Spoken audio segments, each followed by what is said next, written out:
This is Hidden Killers Week in Review. A look back at the most prolific stories of the week. This is the Hidden Killers podcast with Tony Brueski. Featuring former FBI Special Agent and Chief of the Counterintelligence Behavioral Analysis Program, Robin Dreeke. The home of Rex Heuerman, it's been examined again. It's been raided again. Another warrant going in and seeing what on earth can we find in the dungeon of Rex Heuerman, meaning the basement. We have learned that the focus was this time around. But why are they going back again almost a year later? Joining me to discuss, Robin Dreeke, retired FBI Special Agent, Chief of the Counterintelligence Behavioral Analysis Program. It's not the same warrant. It takes quite a bit to get a federal warrant to go into someone's house, especially after you've already done it once. What do you think sparked it this time? Well, there has to be new evidence, there has to be new claims and new things that weren't included in the original warrant that can further the investigation, further the case. Mm-hmm. And so, again, since they're not saying what it was, hypothesis and conjecture here, I mean, what would I be going for? I'd be going for more DNA. Okay. I'd be going for more types of hard physical evidence from victims. And in order to do that, I'm, again, hypothesizing maybe they had other tips and leads coming in from people that have visited that home, people that were involved in the case, whether it was family members or not family members, that might be able to give investigators tips and clues of where something might be that wasn't in the original warrant and the types of evidence that they didn't have included in that original warrant. So that's the only thing I can really conclude, but which gives me hope. Because if they got enough to get another warrant and if it goes down the road where I'm hoping that they're getting more DNA evidence, we might be able to maybe tie more victims to this to bring some closure to other families and also hopefully seal his case more if indeed he is guilty of what he seems to be guilty of. Well, and there's some speculation about this, that it could be linked to some new information from the Monroeville search and findings that they had there. And could this be beyond the original four? Because there's obviously a lot of people that they suspect he may be involved in. So this could be brand new people that have fallen victim to him, which could be very interesting. And, hopefully they can find justice there. In terms of DNA, I don't know everything. Nobody really knows completely everything they took out of the house last time.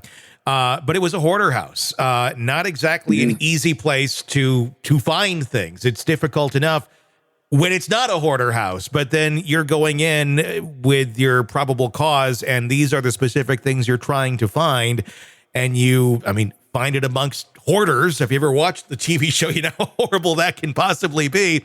And to find evidence like that would be an incredibly difficult task. Makes me wonder, was he a trophy keeper? Was there something, he's an architect. Is there a hidey hole somewhere? Is there something in that dungeon lair of his that is going to contain that additional DNA evidence? Yes, to all the things you said. And the thing that kind of popped in my mind on this, and I'm wondering if this is what's a part of what might be happening. If not, it's just fun to think about as you and I do. So he's allegedly been a serial killer for a number of years. Mm-hmm. And as many serial killers do, they kind of go through phases and you have periods of time. And if he is a hoarder type, as been described in the past, there's going to be hordes of things in his house from periods of time. Mm-hmm. And so a hypothesis I have is that if you have identified a potential victim that you think might be tied to Rex from a period of time, you might then go back to that house, look for hoarding from a particular period of time that might help them zero in on particular DNA evidence, anything from a particular. In other words, if you've got a stack of crap in a corner that looks like a few things are dated in there for a couple year block, that might be a focus of effort looking for very specific DNA type evidence there that might be able to tie to this other victim that we think went missing at the same time period. So you see what I mean? Yeah. They might be trying to collate together like that sophisticated hand and arm signal there, might be trying to collate these things together from time periods. If indeed you have a collection of total trash and garbage in a house, you might be able to segregate it according to time. You're exactly, and they may not initially hadn't have gone in, not knowing what to look for with some of those things. 100%. But it's like, it's scary. It's like cutting a tree and looking at the layers of it. Oh, there's this year and there's that year. It's the same with a hoarder house. You pull the layers back, and then look, it's Danimals from 1996, and look, there's panties here too from a victim or something horrible. Very true. So especially when you have, and I've done searches that when you first walk in, it's like you're told you're looking for the minutest detail in the greatest fog you've ever seen. And you can't even see through the fog. It's just so overwhelming and you have no idea where to begin.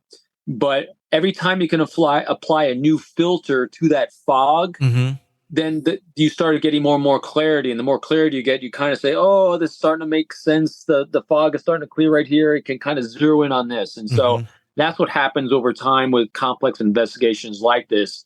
The fog starts clearing as you get more and more filters you're able to apply. And I think that's what's going on here is they've been able to apply some more filters to be able to zero in on specific areas of what seemingly to you and I, if we're going to walk in the door and see a massive garbage everywhere, you're like, oh my God, where do we even begin? Yeah. And your mind wants to give up right from the get-go. But if you walk into that and you say, well, we looked at this entire thing in mass at the 50,000 foot level, a while ago, but after some time, we've talked to this person, interviewed this person, looked at this victim.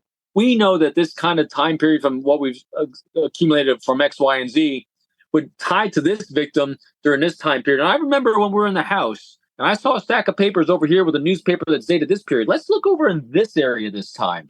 And so, again, total hypothesis about what they're doing, but that's how I apply things. I'm always looking for new filters when doing investigations, and I think that's what they've been able to do is apply new filters. Now, hopefully they find. I know they did take some stuff out of there. Hopefully, it is of substance and can continue to get justice for all these victims. Totally agree. And here's the good news on this too: is the fact that they had even more that they could go and get another subpoena and search warrant for says that they're still on the right track with him. That's true. That's very true. It's been silent for a little while, but yeah, I think they're getting closer and closer. Complex investigations take time. They really do. Especially with this many victims. The longer it takes, if you have competent investigators and you have a competent judge and a competent system in place, the longer it takes, and when you keep seeing little dribbles like this, it means that there's a lot going on behind the scenes to do the most important thing, and that is bring it to prosecution so justice can be served, and with no missing details.